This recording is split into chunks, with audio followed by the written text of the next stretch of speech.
करीबन चंद महीने पहले इनको वादा किया गया था कि 9 सेंट पे इनको बिजली दी जाएगी एक्सपोर्ट इंडस्ट्री को, और फिर इनको 2 महीने मिली भी, लेकिन उसके बाद ऑब्वियसली जो परमिशन थी या जो जो उसको प्रोविज़न की गई थी वो एक्सपायर हुई। और उसके बाद ये ऑब्वियसली इनका जायज़ डिमांड थी कि जी हमारे साथ तो 1 साल की बात की गई थी, तो मेहरबानी करें जुलाई 2023 तक ये हमें फैसिलिटी मिलनी चाहिए।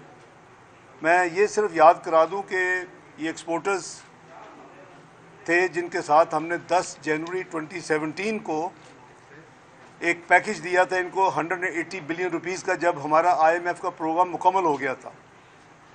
और इन्होंने उसके बदले में हमसे वादा किया था कि ये कम से कम 10% एक्सपोर्ट पाकिस्तान की बढ़ाएंगे। और इन्होंने अल्लाह ताला के फजल करम से बाद में शाहिद खाकान अब्बासी साहब प्राइम मिनिस्टर बन गए, तो अगस्त में फिर मुझे शाहिद खाकान अब्बासी साहब ने ये इनकी रिप्रेजेंटेशन करते हुए ये कहा कि इनको 67 बिलियन का और पैकेज दे दें, पाकिस्तान को एक्सपोर्ट्स की ज़रूरत है।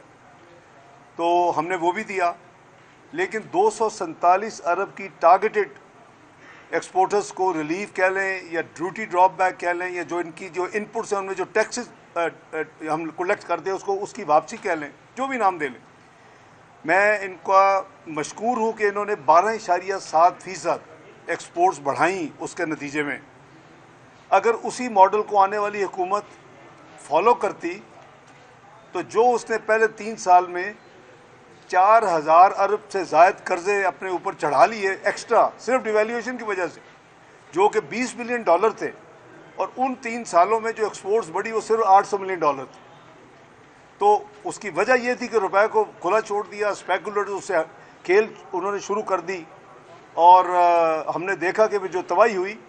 मैं हमेशा अर्ज़ करता हूँ कि ये जो अनरीजनेबल मार्केट बेस रुपए को हमने किया था अल्हम्दुलिल्लाह PMLN ने, जब मैं फाइनेंस मिनिस्टर था फरवरी 1999 में, तो ये मार्केट बेस्ड करेंसी है। लेकिन इसका ये मतलब हरगिज़ नहीं कि हम अपनी करेंसी को खुला छोड़ दें और जो चाहे वो स्पेकुलेटर्स और जो हुंडीज़ और इस तरह की चीज़ें जो हैं वो इसमें अपने यानी करोड़ों और थोड़े से अरब बनाए, और मुल्क जो है वो हज़ारों अरबों के एडिशनल लोन के नीचे दब जाए।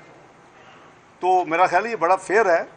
और कोई कल आप देखें कि जो UK में पिछले चंद दिनों में इंटरवेंशन हो रही है, आप देखें कि आपके नेक्स्ट डोर इंडिया ने अपने इंटरवेंशंस की हैं, बांग्लादेश ने इंटरवेंशंस की हैं, इंडिया ने तो करीबन $100 अरब उस इंटरवेंशन में लगा दिया। हमारे पास तो इतने रिसोर्सेज ही नहीं है। ये अल्लाह ताला का ख़ास करम है, चूँकि 98-99 भी हमारे साथियों को याद है, 2013-14 भी याद है। मेरे साथ डीलिंग की बात कर रहा हूँ रुपए की मजबूती के हवाले से। तो अल्लाह ताला के फजल करम से मैं जहाज़ में जब बैठा, न्यूज़ कन्फर्म हुई तो मार्केट ने खुद ही मेरे कहे बगैर अपना काम शुरू कर दिया। मैं उनको मशकूर हूँ, मैं आपके ज़रिए उनको मैं शाबाश देना चाहता हूँ। लेकिन इसमें यह भी मैं क्लियर करना चाहता हूँ कि जेन्युइनली मैं एज ए प्रोफेशनल साबित कर सकता हूँ कि इसकी सही कदर जो है वो 200 से नीचे है।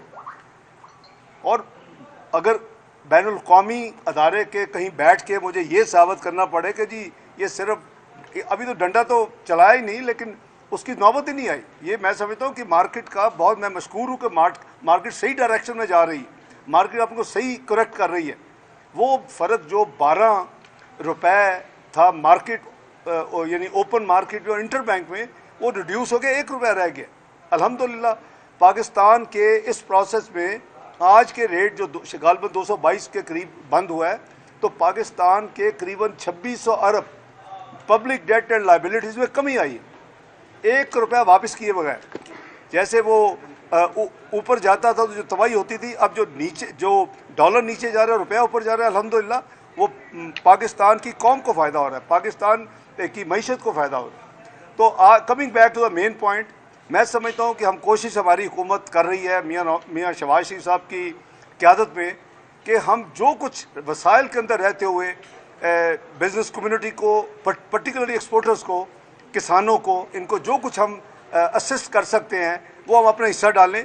और ये हमारे भाई बहनें जो हैं जो इस बिज़नेस में हैं वो पाकिस्तान के लिए फिर अपनी एक्सपोर्ट्स को बढ़ाएं। आपकी आज इमेजिन करें कि अगर आपकी करीबन 15 से 20 बिलियन डॉलर एक्सपोर्ट्स बढ़ जाए, आपके प्रॉब्लम जो है एक्सटर्नल अकाउंट के ख़त्म हो जाते, आपको कहीं किसी बैन अवी इदारे के पास जाना नहीं पड़ता। हमने तो प्लान ये किया था कि जब 2016 में IMF को फारिग किया था तो उसके बाद तो हमने IMF को खुदाफिज कह दिया था। उनकी MD जो है क्रिस्टल लगार्ड, आपको याद होगा, इस्लामाबाद में आई, सरीना में जॉइंट प्रेस कॉन्फ्रेंस मेरे साथ की और आप लोगों को बताया कि Pakistan has perform very well and we wish Pakistan good luck, और पाकिस्तान दुनिया की 18वीं मईशत बनने जा रहा था। ये बहरहाल विदाउट गोइंग इनटू डिटेल कि अब हम किधर डिरेल हुए, क्यों हुए, सबको पता है। हम अभी 54th इकोनॉमी प्रोजेक्ट हो रहे हैं 2034 में। बहर एज ए सेड के लेट्स मूव ऑन। तो फास्ट फॉरवर्ड बात यह है कि आज इनसे मुआहदा ये हुआ है। एक तो मैंने इनको गुजारिश की है और मैं मशकूर हूँ कि इन्होंने मेरी बात मानी। मैंने कहा डॉलर की बजाय ना रुपये में सोचना शुरू कर दे, हर चीज़ रुपयों में सोचें। लेट्स एग्री ए रुपी का टैरिफ आपके लिए जो कि मैं लॉक करूं ऑन योर बिहाफ, और फिर बाकी हमने जो काम करना है अपना प्रोसेस, चाहे वो कैबिनेट हो या दूसरे अप्रूवल्स हों, वो मैंने कहा वो मेरी जिम्मेदारी है, क्योंकि मैं अगर आपके साथ नेगोशिएशंस कर रहा हूं, इसमें मेरे साथ जनाब कॉमर्स मिनिस्टर जो हैं वो भी मौजूद थे, अपना सैयद नवीद कमर साहब, फिर हमारे जो पावर मिनिस्टर हैं गुलाम दस्तगीर साहब के साहबजादे जनाब खुरम दस्तगीर साहब वो भी मौजूद थे। तो हमारी ये सिटिंग थी, मेरी एक मीटिंग थी, इसलिए आपको थोड़ा सा गैप के साथ बाद मैंने बुलाया। इनके साथ रेट तय हुआ है रुपयों में। अब ये 9 सेंट की आपसे बात नहीं करेंगे, उसको खुदा ना खास्ता अगर कोई वायलेट करेगा तो उसकी इनकी गिला बनेगा।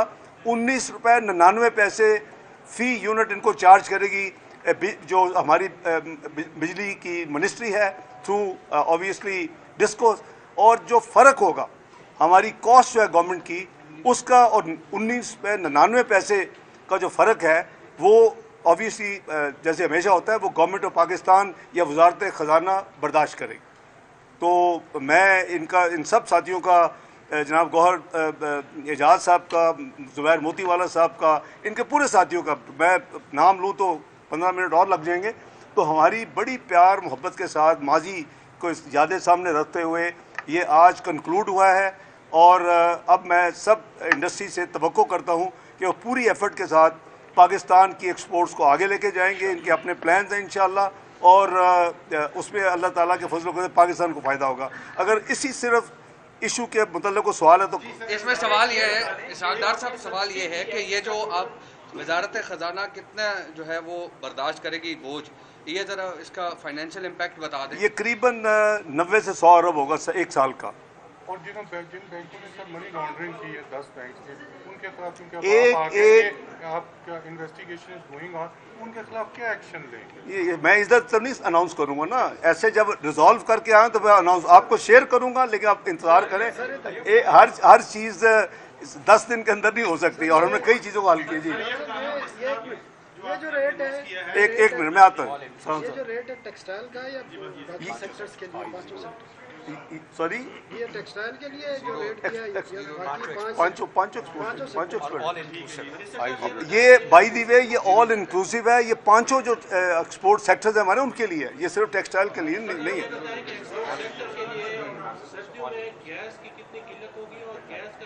ये अगेन एक सेपरेट सब्जेक्ट है। We are managing everything, please bear with us. हम हर चीज़ का यहाँ तुसी माशाल्लाह क्या नहीं समझ दाढ़ी रख ली, मुबारक हो माशाल्लाह। कुछ है थोड़ा पीछे हो जाओ, सब कुछ शामिल है। This is all inclusive. Dollar पे आपने रिपोर्ट भी तलब की है, क्या रिपोर्ट आप तक पहुंच गई है? और डॉलर को फर्दर जो बैंकों ने मैंने कुछ भी नहीं किया। मैं टीवी देख रहा हूँ, मैं उनको शाबाश दे रहा हूँ, खुद ही काम कर रहे हैं डॉलर के। नहीं, अच्छा दूसरा सब्जेक्ट, वो प्लीज वेट करें, you will see the action. मैं किस तरह करता हूँ आपको बाद में पता चलेगा।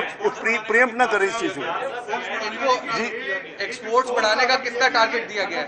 मैं तो आप सब्सिडी है सर, इस पे आपका जो प्राइमरी डेफिसिट और बजट डेफिसिट है बढ़ेगा तो नहीं सर? नहीं, इंशाल्लाह everything will be taken care of. Export का कितना टारगेट दिया गया है सर? नहीं, देखिए प्लीज, मेरा ख्याल है ये एक इशू थी जो इनके साथ विदाउट एनी कंडीशन मेरे आने से पहले तयशुदा थी। उसमें प्राइम मिनिस्टर भी कमिटेड थे उसमें वज़ीर ख़जाना जो थे पहले वो भी कमिटेड थे, इनके साथ जो कैबिनेट मिनट भी मौजूद है। तो हमारी जो आदत है कि हम चीज़ें करते हैं फिर उसको यानी ओपन कर देते हैं दोबारा, ये उस टाइप की एक इशू है, तो इसको हम कॉम्प्लिकेट ना करें। नई कोई चीज़ होगी तो उनसे बात करेंगे, बट आई एम श्योर कि खुद ही इन्होंने कहा हम पूरी कोशिश करेंगे बढ़ाने की। जी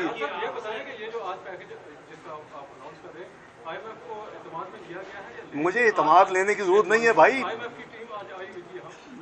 मैं ऐसी चीज़ों में इतमाद में नहीं लिया करता। मुझे जब पता कि मैं क्या कर रहा हूँ, ये मेरा जिम्मेदारी है ना कि मैं उसका यानी स्पेस क्रिएट करूँ।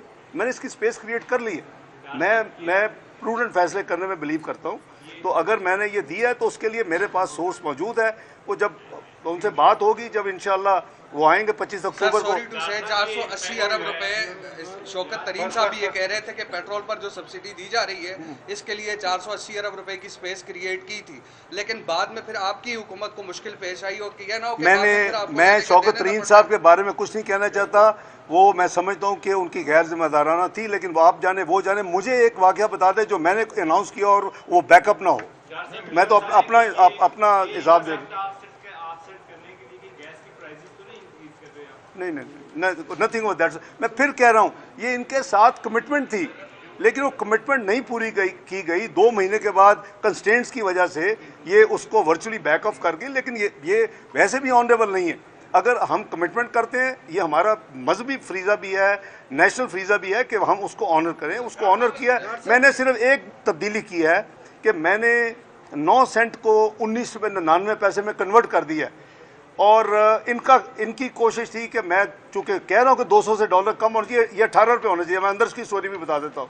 तो ये इन्होंने फ्लेक्सिबिलिटी दिखाई है, तो वर्चुअली ये बाटा का रेट इनका, मैं 20 रुपये तो राउंड ऑफ था।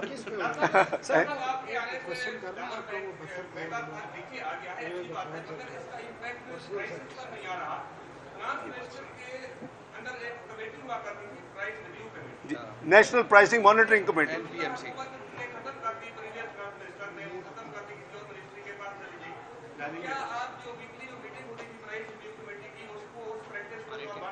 भाईजान ये कभी भी there is always time lag. जब कोई एक्शन आप लेते हैं, किसी का लंबा होता है, किसी का इट डिपेंड्स, तो इसका असर आएगा। लेकिन देयर इज टाइम लैग हर काम का, तो इसमें इंशाल्लाह असर आएगा। ये ओवरऑल आपकी इम्पोर्टेड कंपोनेंट ऑफ द जो आपकी इन्फ्लेशन है, वो सीधी उसके इफेक्ट होगा, वो नीचे जाएगी। डॉक्टर साहब एक पर्सनल क्वेश्चन, 1 मिनट यार। एक सर आपके हवाले से पर्सनल एक बड़ी सोशल मीडिया पे चल रही है बड़ा आपके वो 72 करोड़ के हवाले से कि आपके 22 साल के वो ये जो डिस इन्फॉर्मेशन एक नहीं वो सेल नहीं है बल्कि एक आर्मी है डिस और पीटीआई वो एक जो इमरानडोज आर्मी है वो उसने एक तैयार किया हुआ है कि हर वक्त मलाइन करना है। और भाई मैं तो आज तक since I am in politics first time MNA, उसके पहले मिनिस्टर स्टेट, मेरी आज तक जो सैलरी ऑफिशियल भी है वो किसी हॉस्पिटल या ऑर्फनेज हाउस को जाती है, मैं लिख के दिया कर। एक दूसरा ये कि मेरा 1 रुपया भी मैंने ना लिया है ना मेरा लेने को इरादा है। वो पता नहीं कहाँ से 72 करोड़ कैसे, उस हिसाब से तो मेरा ख्याल है कोई जो छोड़े जी सलाम साहब छोड़े। मैं इन काम पॉजिटिव काम करूँ मुल्क के लिए, मैं नोटिसों में चल लोगों को सब मैंने उसका जवाब मैंने प्रीवियस मिनिस्टर और जो कांग्रेस मिनिस्टर है सिटिंग और जो पानी बिजली में जिन्होंने एक बात कही थी कि जो बिल्स आए हैं इन पे लेट फीस चार्जेस नहीं लगेंगे। जो ये इस मंथ आएंगे उसमें हम 10% जो नहीं लेट फीस होती है, लेकिन तमाम बिल्स वापदा वाले उसको मैं पता कर दूँ, मेरे नोटिस में नहीं है। थोड़ा सा दर्द दिल ज्यादा दर्द दिल रखते हैं, मेहरबानी। तो इसमें भी कोई थोड़ा सा उनसे मैं देखता पेट्रोल की कीमतें कम होंगी पेट्रोल की यार अभी कल तो किए, खुदा का खौफ कर, अगले साल की प्राइस अनाउंस कर दें अगले साल की।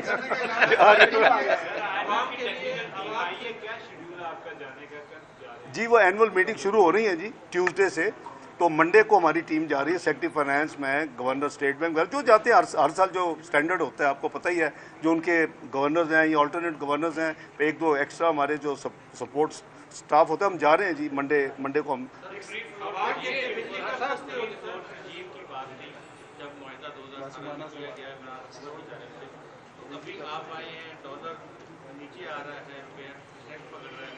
क्या अभी आपने कहा था कि रेगुलेशन पूरी तरह लागू नहीं किए गए थे, नहीं, आपने मेरा समझा नहीं है, let me explain. Free float था और उसको फ्री मार्केट कहते हैं, वो हमने इंट्रोड्यूस किया था भाईजान फरवरी 1999 जब सैंक्शंस लगी थी मुआशी बदतरीन पाबंदियां पाकिस्तान पे एटमी धमाकों के बाद। उस वक्त फिर ये 69 पे चला गया था, क्लोजिंग उस दिन की 67 पे थी। फिर मुझे ये, मैं उस वक्त ट्रेड एंड कॉमर्स मिनिस्टर था, फिर मुझे पहली दफ़ा फाइनेंस की जिम्मेदारी उस पॉइंट पे दी गई थी। सरताज साहब वहाँ नहीं थे, वो फॉरेन मिनिस्टर बन चुके थे, हफीज़ पाशा साहब थे, वो भी यानी चाहते थे कि कोई तब्दीली हो जाए। तो ये जो फ्री मार्केट या जिसको रीड कहते हैं, रियल इफेक्टिव एक्सचेंज रेट, वो जो है वो हमने शुरू किया, PMLA ने शुरू किया था। एक सवाल सर, आप जो एक्सपोर्ट्स के लिए अभी जिस तरह आपने इकदाम किए हैं, बढ़ेंगे इससे, इमरान खान उधर हलफ ले रहे हैं, तो क्या कैसे देखते हैं ये फ्यूचर में?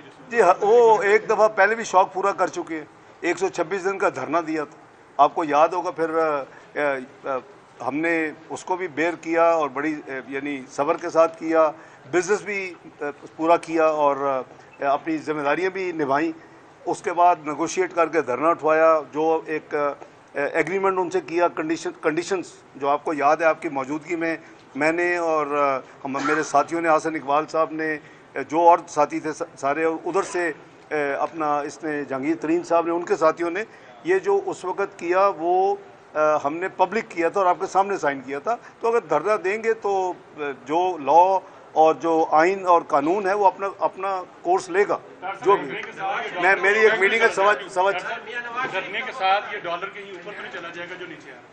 आप इंशाल्लाह दुआ करें। पाकिस्तान जो है, जो उसने बुरा पीरियड देखना था 4 साल का, जिसकी वजह से अगले 6 महीने हुकूमत मुश्किलात का बदतरीन शिकार रही है, इंशाल्लाह हम अब उससे निकल के दूसरी डायरेक्शन में जा रहे हैं। हम इंशाल्लाह बड़ी जल्दी। बहुत